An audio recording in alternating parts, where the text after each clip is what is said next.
எதிர்வருகிற நாட்களுக்குள்ளாக காசா மீது மீண்டும் இஸ்ரேலிய ஆக்கிரமிப்பு ராணுவம் தாக்குதல்களை ஆரம்பிக்க வாய்ப்பு இருக்கிறது என்கிற செய்திகளும் வெளியாகி இருக்கிறது. காரணம் என்னன்னா, அமெரிக்க அதிபர் டொனால்ட் ட்ரம்ப் சீனா பயணமாகிறார். சீனாவினுடைய அதிபரை சந்திச்சு பேசுறாரு. 2 நாள் பேச்சுவார்த்தைகள் எல்லாம் நடக்க இருக்கிறது. யுரேனியம் செறிவூட்டுவதை தற்காலிகமாக நிறுத்துவதற்கான ஈரானுடைய உறுதிப்பாடு வேண்டும் அப்படின்னு சொல்லி அமெரிக்கா கேட்கிறாங்க. இந்த யுத்தத்தினுடைய டேர்னிங் பாயிண்டே இந்த இடம்தான்.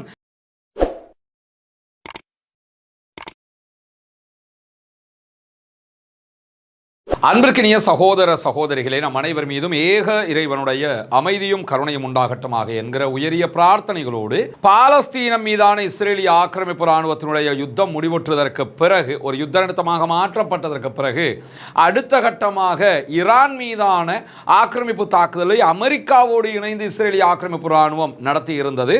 அந்த தாக்குதலுடைய விளைவாக ஈரான் பதிலடி தாக்குதல்களை அமெரிக்காவினுடைய அனைத்து நிலைகள் மீதும் நடத்தி ஒரு மாபெரும் வெற்றியையும் சுவீகரித்துக் கொண்டிருக்கிறது. இந்த சூழல்ல இதுவரைக்கும் யுத்த நிறுத்தம் நிரந்தர யுத்த நிறுத்தமாக மாற்றப்படுகிற அளவுக்கு பேச்சுவார்த்தைகளில் எந்த விதமான முன்னேற்றமும் இல்லாமல் இருக்கக்கூடிய சூழலை நம்ம பார்த்து வர்றோம்.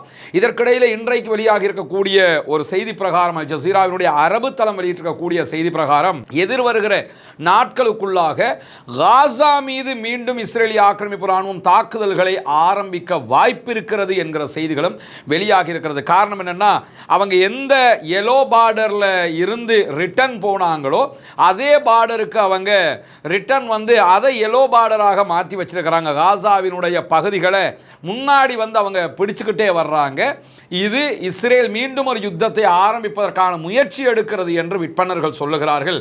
அல்லாஹுதான் பாதுகாக்க வேண்டும் காசாவினுடைய அப்பாவிகளை என்கிற பிரார்த்தனைகளோடு தொடர்ந்து ஈரான் 2 பக்க முயற்சிகளை செய்து கொண்டிருக்கிறது. ஒன்று, இராணுவ ரீதியிலான வெற்றியை நோக்கி நகர்ந்து கொண்டிருக்கிற அதே நேரத்தில் எந்த நேரம் அமெரிக்கா தங்களை தாக்கினாலும் பதிலடி கொடுப்பதற்கு தயாராக இருக்கிறோம், ஹொர்முஸை மூடியே தான் வைத்திருப்போம் என்பதில் உறுதியாக இருக்கிறது. இதே நேரம் ஈரானுடைய ஃபாரின் மினிஸ்டர் அப்பாஸ் அராக்சி தலைமையிலான குழுவினர் தொடர்ந்தும் சர்வதேச நாடுகளுடனான ஒத்துழைப்புகளை ஏற்படுத்தி கொண்டே வருகிறார்கள்.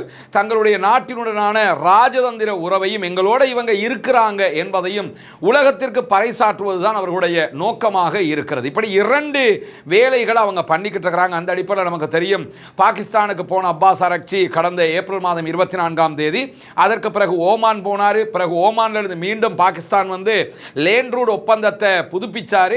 அதற்கு பிறகு மாஸ்கோ போனார். ரஷ்யாவினுடைய அதிபர் விளாடிமிர் புட்டினை சந்திச்சு பேசினார். இது எல்லாமே எங்களோட இவங்கெல்லாம் இருக்கிறாங்க, நாங்க தனியால் கிடையாது என்பதை திரும்ப திரும்ப அவர் நினைவூட்டி கொண்டே இருந்தார் உலக மக்களுக்கு. அந்த அடிப்படையில் தற்போது சீனாவுக்கு விஜயம் மேற்கொண்டிருக்கிறார் ஈரானுடைய வெளிவிவகார அமைச்சர் அப்பாஸ் அராக்சி அவர்கள்.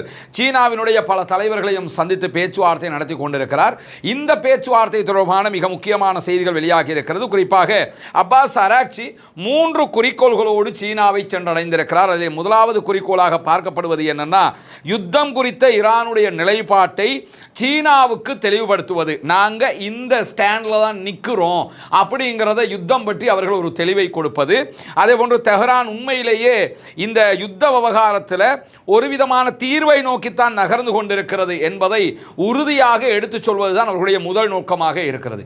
இரண்டாவது நோக்கமாக அவர்கள் வைத்துக் கொண்டிருப்பது என்னன்னு கேட்டா, பீஜிங் சீனாவுக்கும் தெஹ்ரானுக்கும் இடையிலான கூட்டாண்மையினுடைய வலிமையை மீண்டும் உறுதிப்படுத்துவது. நாங்க 2 பேருமே ஒற்றுமையாக தான் இருக்கிறோம், எங்களுடைய கூட்டணி என்பது விலகலுக்குரியது அல்ல, ரொம்ப நெருக்கமானது என்பதை உறுதிப்படுத்துவது. காரணம் என்னன்னு கேட்டா, நெக்ஸ்ட் வீக் மேபி 14-15ஆம் தேதிகளில் அமெரிக்க அதிபர் டொனால்ட் ட்ரம்ப் சீனா பயணமாகிறார். சீனாவினுடைய அதிபரை சந்திச்சு பேசுறாரு. 2 நாள் பேச்சுவார்த்தைகள் எல்லாம் நடக்க இருக்கிறது. அந்த பேச்சுவார்த்தைகளுக்கு முன்பதாகத்தான் உங்களோட அவங்க பேசுவாங்க, எங்களோட தான் தொடர்பில் இருப்பாங்க, நாங்கள் தான் அவங்களுக்கு நெருக்கங்கிறத காட்டுறதுக்காக ஈரான் இந்த ராஜதந்திர முனைப்பை முடுக்கி விட்டு இருக்கிறது என்பதையும் பார்க்க முடிகிறது. அதே நேரம் ராஜதந்திர ரீதியாகவும் பொருளாதார ரீதியாகவும் இராணுவ ரீதியாகவும் சீனா தொடர்ந்தும் ஈரானுக்கு ஒத்துழைப்பாக இருக்கும் என்கிற உறுதிமொழியையும் சீனா இன்றைக்கு மீண்டும் உறுதிப்படுத்தி இருக்கிறது ஈரானுடைய ஃபாரின் மினிஸ்டர் அப்பாஸ் அராக்சி இடத்துல. எனவே நம்ம ரெண்டு பேரும் நம்முடைய தொடர்பு தான், உங்களுக்கு தேவையான எல்லாத்தையும் நாங்கள் பண்ணுவோங்கிறத தெளிவாக சொல்லியிருக்கிறார்கள். இதே நேரம் அமெரிக்க அதிபர் டொனால்ட் ட்ரம்புடைய விஜயத்தின் போது அவர் பல விஷயங்களை பேச இருக்கிறார். அதே நேரம் அங்கே போறதுக்கு முன்னாடியே ஹொர்முஸ் நீர்நிலை பகுதிகளை ஓபன் பண்ணுகிற அளவுக்கு நிலைமையை கொண்டு வருவதற்கு முயற்சி செய்து கொண்டிருக்கிறார். அதே நேரம் மூன்றாவது நோக்கமாக ஈரான் வைத்துக் கொண்டிருப்பது என்னன்னு கேட்டா, ஹொர்முஸ் ஜலசந்தி திறக்கப்பட்டு யுத்தம் முடிவடைந்ததற்கு பிறகு என்ன நடக்கும் என்பது தொடர்பாக மிக முக்கியமான பேச்சுவார்த்தைகளை நடத்தியிருக்கிறார். சீனாவினுடைய தரப்போடு இன்னும் பலரோடும் இதை பற்றி பேச இருக்கிறார் என்கிற செய்திகளும் இதிலே வெளியாகி இருக்கிறது. இதுதான் அப்பாஸ் அராக்சியினுடைய சீனா விஜயத்தின் போது பேசப்பட்டிருக்கக்கூடிய விவகாரங்களாக இருக்கிறார். அதே நேரம் திங்கட்கிழமை காலை அமெரிக்காவினுடைய கடற்படை ஹொர்முஸ் ஜலசந்தி வழியாக கப்பல்கள் எல்லாம் போகலாம், நாங்கள் புதிய ஒரு நடவடிக்கையை ஏற்பாடு பண்ணியிருக்கிறோம், இந்த ரூடால நீங்க எல்லாம் போங்க, நாங்க 100 பாதுகாப்பு விமானங்கள் தாக்குதல் விமானங்களோட மேல நின்றுகிட்டு இருக்கிறோம், ட்ரோன்கள் உங்களை பார்த்துக்கிட்டே இருக்குது, 15,000 அமெரிக்கன் போர்சஸ் களமிறக்கி இருக்கிறோம், யுஎஸ்எஸ் ஜார்ஜ் டபிள்யூ புஷ் விமானம் தாங்கி கப்பல் அதற்காக முடுக்கி விடப்பட்டிருக்கிறது, எனவே எல்லா கப்பலும் ஹொர்முஸ்ல இருந்து போங்க வாங்க எதனாலும் பண்ணுங்க, நாங்க பாதுகாப்பு தருவோம் என்று சொல்லி திங்கட்கிழமை காலையில் சொன்னதோட அதுக்குள்ள அமெரிக்காவுடைய 2 கப்பல் உள்ள போய் அதுக்கு ஈரான்காரங்க அடிச்சு, அதை தொடர்ந்து யுஏஇனுடைய கப்பலுக்கு அடிச்சு, அதற்கு பிறகு தென்கொரியாவுடைய கப்பலுக்கு அடிச்சு யுஏஇ மேல தாக்குதல் நடத்தி இதெல்லாம் நடத்தினதோட ஒரு நாள் தான் செவ்வாய்க்கிழமை மாலை ஆகும்போது அந்த ப்ராஜெக்டையே நாங்கள் நிறுத்துறோம் அப்படின்னு சொல்லி அமெரிக்க அதிபர் டொனால்ட் ட்ரம்ப் அதை நிறுத்தி இருக்கிறார். எவ்வளவுதான் அந்தாலும் அவமானப்படுவாப்ல.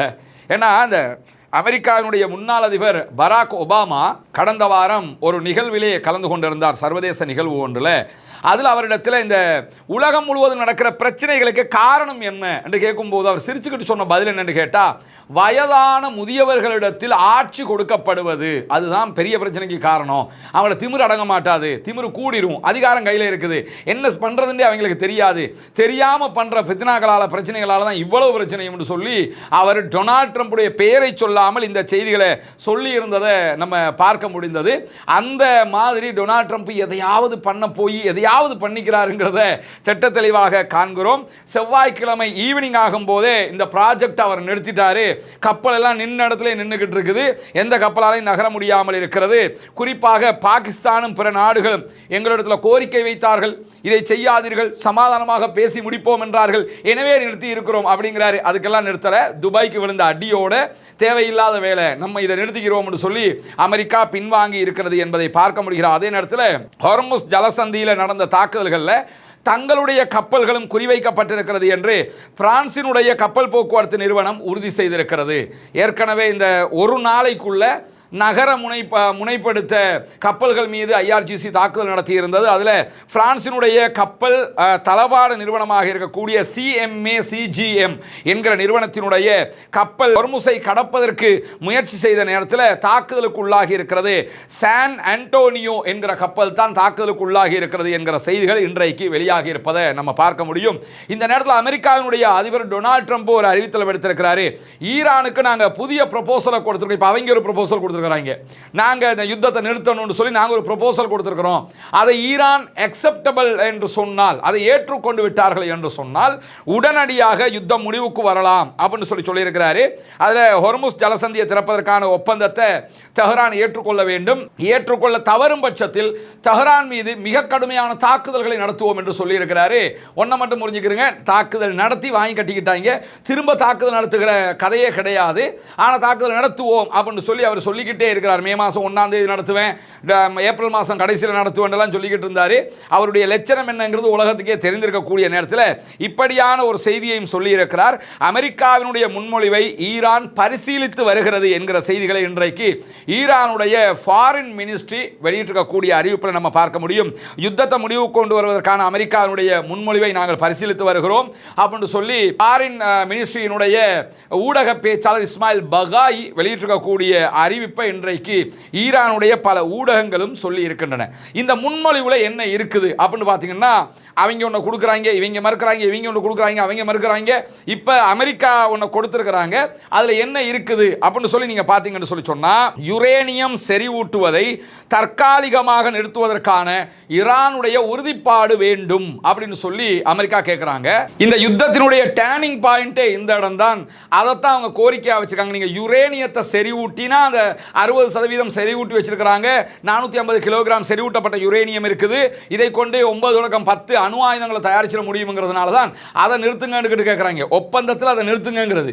ட்வீட் போடும்போது யுரேனியத்தை அழித்து விட்டோம், அங்கே யுரேனியம் கிடையாது, எல்லாமே காலியாகி விட்டது, ஈரானுக்குள் ஒன்றுமில்லை அப்படிங்கிறது. வாயில வட சுடுறது, பேச்சுவார்த்தையில் வந்து கெஞ்சுறது. இதே வேலையை அமெரிக்கா தொடர்ந்து செய்து கொண்டிருக்கிற அந்த அடிப்படையில் என்ன செய்யறாங்கன்னு கேட்டால், யுரேனியம் செறிவூட்டலை தற்காலிகமாக நிறுத்துவதற்கான ஈரானுடைய உறுதிப்பாடு வேண்டும் என்று கேட்டிருக்கிறார்கள். இதனுடைய கால அளவுங்கிறது பேச்சுவார்த்தையில் இருக்குது. எவ்வளவு காலத்துக்கு ஈரான் நிறுத்தணும் அப்படின்னு சொல்லி பார்த்தீங்கன்னா, ஈரான் என்ன சொல்றாங்கன்னா, நாங்கள் 5 ஆண்டுகளுக்கு நிறுத்துகிறோம், 5 ஆண்டுகளுக்கு யுரேனியத்தை நாங்கள் செறிவூட்ட மாட்டோம், அதை அப்படியே டம்ப் பண்ணி வச்சிடுறோம் அப்படின்னு சொல்லி சொல்றாங்க. ஆனால் அமெரிக்கா என்ன சொல்றாங்கன்னு கேட்டால், 20 ஆண்டுகளுக்கு நீங்கள் செறிவூட்டக்கூடாது அப்படிங்கிறாங்க.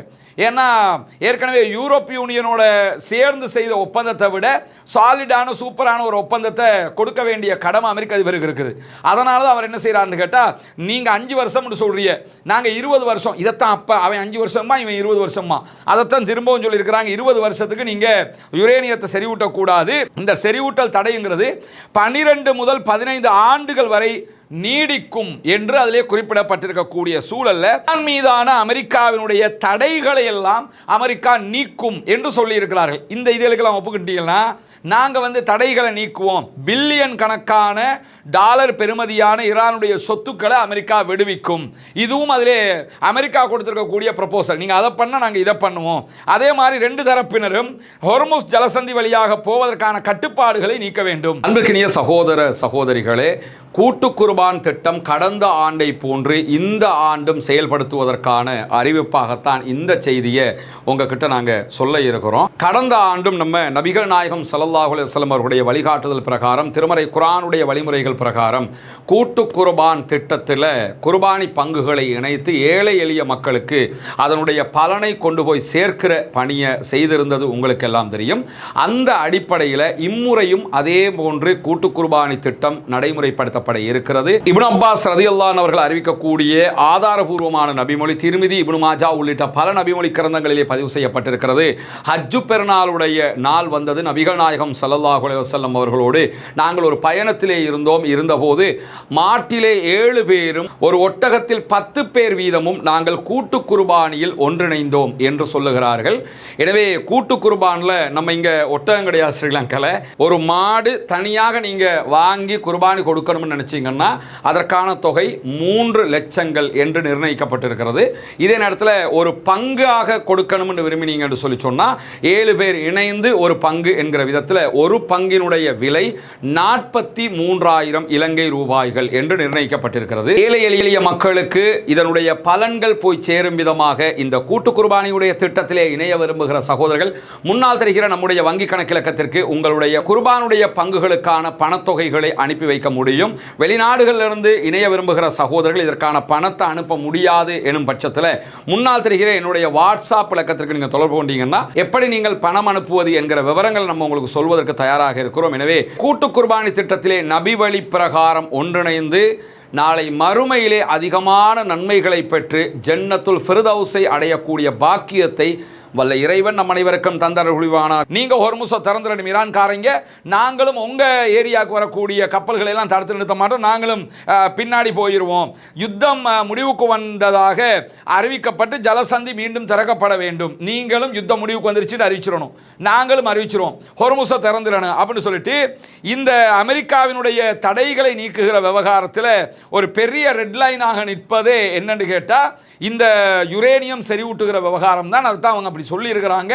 அதில் ஈரான் வந்து என்ன சொல்ல போறாங்கிற கேள்வியில் இருக்கக்கூடிய நேரத்தில் தான் விரிவான உடன்பாட்டை எட்டுவதற்காக 30 நாள் பேச்சுவார்த்தை காலம் தொடங்கும். இதுக்கு ஈரான் ஒத்துக்கிட்டாங்கன்னு சொன்னா உடனே என்ன பண்ணுவாங்கன்னா 30 நாள் பேச்சுவார்த்தை காலம் ஒன்றை அறிவிப்பார்கள். இந்த 30 நாட்களுக்குள்ளாக இந்த விவகாரம் விரிவாக பேசப்படும். இது என்னென்ன பேசணும்னு தான் சொல்லியிருக்கிறாங்க.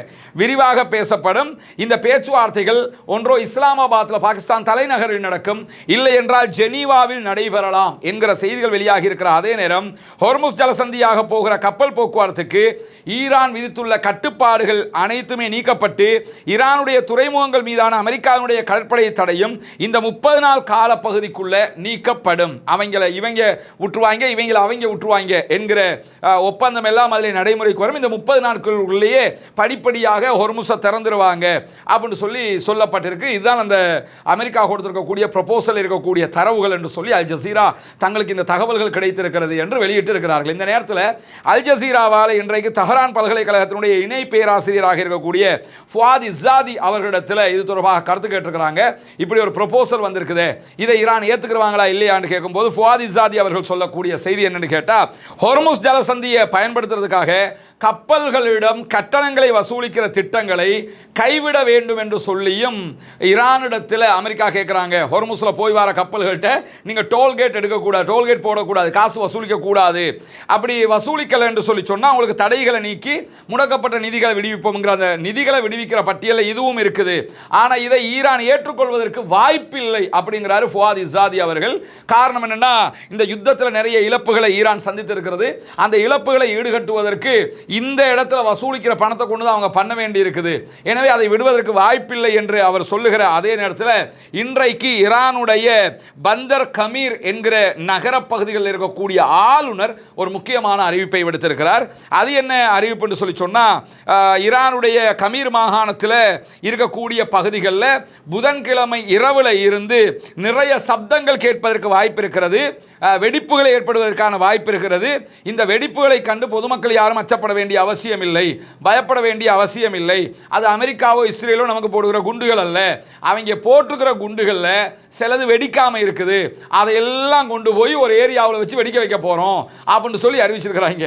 போட்ட குண்டுகளில், வெடிக்காத குண்டுகளில் எதெல்லாம் தேவையில்லைன்னு தோணுதோ அதையெல்லாம் வெடிக்க வைக்க போகிறாங்க, பரிசீலிக்க போகிறாங்கிறத அவர் சொல்லியிருக்கிற அதே நேரத்தில் இன்னும் ஒரு செய்தியும் வெளியாக இருக்குது. என்னென்னா, இந்த வெடிக்காத குண்டுகள் இருக்குதா இல்லையா, இதை ஏன் வெடிக்க செய்கிறாங்கன்னு கேட்டால், அதை வெடிக்க செய்து பரிசீலித்து அந்த குண்டுகளை ரிவர்ஸ் என்ஜினியரிங் பண்ண போகிறோம் அப்படின்னு சொல்லி ஈரான் அறிவிச்சிருக்கிறாங்க. குறிப்பாக பங்கர் பஸ்டர் பாம்கள் போடப்பட்டு அந்த பாமே வெடிக்காமல் இருக்கிற பாம் இருக்குதான். பங்கர் பஸ்டர் பாம்ங்கிறது பூமியை தொலைச்சிக்கிட்டு போகிறது. அந்த மாதிரி குண்டுகளையே அமெரிக்காவும் இஸ்ரேலும் போட்டுக்கிறாங்க. அதில் வெடிக்காத பாமையெல்லாம் எடுத்து பரிசீலனைக்காக இப்போ வெடிக்க வைப்பான். வெடிக்க வச்சு என்ன பண்ண போகிறான்னு சொன்னால், அதில் இருந்து எப்படி அந்த பாம்பை நாங்கள் திருப்பி நம்ம எப்படி பண்ணுறது அந்த குண்டுகளை அப்படின்னு சொல்லி ரிவர்ஸ் என்ஜினியரிங் பண்ண போகிறாங்க. இந்த மாதிரி ரிவர்ஸ் என்ஜினியரிங் பண்ணிட்டாங்கன்னு சொல்லி சொன்னால் அதே ஆயுதம் ஈரானுக்கு கிடைச்சிரும். அதே மாதிரி செஞ்சு எடுத்துருவாங்க. அது எப்படி என்ன மாதிரி செஞ்சுருக்கிறான், என்ன தொழில்நுட்பம்னு சொல்லி பார்த்துட்டு அந்த தொழில்நுட்பத்தை வச்சு அவங்க அதே மாதிரி பண்ணிடுவாங்க. அதற்குரிய ஏற்பாடுகளையும் நாங்கள் செய்திருக்கிறோம் என்று சொல்லி இருக்கக்கூடிய நிலையில் இன்றைக்கு ஈரானுடைய ஹமதான் மாகாணத்தில் இருக்கக்கூடிய துரோகிகள், தேசத்துக்கு எதிராக செயல்பட்டவர்கள், இஸ்ரேலோடு அமெரிக்காவோடு இணைந்து தேசத்தை காட்டி கொடுத்தவர்கள் என்று சொல்லக்கூடிய 40 பேருடைய சொத்துக்களை அரசுடைமை ஆக்கி இருக்கிறது ஈரான். அவங்களை ஜெயிலில் போட்டாங்க. அவங்களுக்கு உரிய தண்டனை கொடுக்கப்படும். அவருடைய எல்லா சொத்துக்களும் முடக்கப்பட்டு யுத்தத்தினால் பாதிக்கப்பட்ட பகுதிகளை புனரமைப்பு செய்வதற்காக இந்த சொத்துக்களை விற்று அதனுடைய பணத்தை அதுக்கு நாங்கள் செலவழிப்போம். மொத்தமாக அவங்களுடைய சொத்துக்கள் எல்லாத்தையும் பறிச்சிட்டாங்க. அது எல்லா நாடுகளும் செய்கிறதான். ஒருத்தன் தேச துரோகி என்று அறிவிக்கப்பட்டுட்டா அவனுக்குரிய தண்டனையை கொடுப்பாங்க. அவனுடைய சொத்து எல்லாத்தையும் எடுத்து சீஸ் பண்ணிடுவாங்க, அரசுடைமை ஆக்கிடுவாங்க. அந்த வேலையை அவங்க பண்ணியிருக்கக்கூடிய செய்திகளும் வெளியாகி இருக்கிற அதே நேரத்தில் இன்றைக்கு ஈரானுடைய கஷும் தீவின் பகுதிகளில் வெடிப்பு சத்தங்கள் கேட்டிருந்தது. ஹொர்முஸ் ஜலசந்தியில் இருக்கக்கூடியதான் அந்த கஷும் என்கிற தீவு. அந்த வெடிப்பு சத்தங்கள் தொடர்பாக நிறைய ஈரானுக்குள்ள அது என்ன என்கிற கேள்விகள் எழுந்த காரணத்தினால் இன்றைக்கு ஈரானுடைய IRGC ஒரு அறிவிப்பை விடுத்திருக்கிறார்கள். கஷும் தீவு பகுதிகளில் ஆளில்லா ட்ரோன்கள் கண்காணிப்பு நடைபெற்று கொண்டிருந்தது. எனவே ஆளில்லா ட்ரோன்களை அழிக்கிற சப்தம் தான் அது. எங்களை கண்காணிக்கிறதுக்கு ஆளில்லா ட்ரோன்கள் வந்துச்சு, அதெல்லாம் நம்முடைய விமானப்படைகள் சுட்டு வீழ்த்தி இருக்கிறது. எனவே எங்களுக்கு யார் கண்காணிக்க வந்தாலும் எல்லாத்தையுமே நாங்கள் கண்காணித்து அழிச்சுக்கிட்டு இருக்கிறோம் அப்படின்னு சொல்லி அவர்கள் இன்றைக்கு அறிவித்திருக்கக்கூடிய செய்திகளும் வெளியாகி இருக்கிறது. எனவே இன்றைக்கு வெளியாகி இருக்கக்கூடிய மிக முக்கியமான செய்திகளைத்தான் நாம் இந்த தொகுப்பிலே பார்த்திருக்கிறோம். தொடர்ந்தும் இணைந்திருங்கள். ஆக்கிரமிப்புகள் ஓய வேண்டும், ஆக்கிரமிப்பாளர்கள் ஓய வேண்டும் என்கிற பிரார்த்தனை அல்லாஹ்விடத்திலே முன்வையுங்கள். மத்திய கிழக்கு முழு உலகிலும் அமைதி திரும்ப வேண்டும் என்கிற உயரிய பிரார்த்தனைகளோடு ஆக்கிரமிப்பாளர்களுக்கு எதிராக தொடர்ந்தும் ஜனநாயக ரீதியாக குரல் எழுப்புவோமாக. வாஹத அல்ஹம்துலில்லாஹி ரப்பில் ஆலமீன்.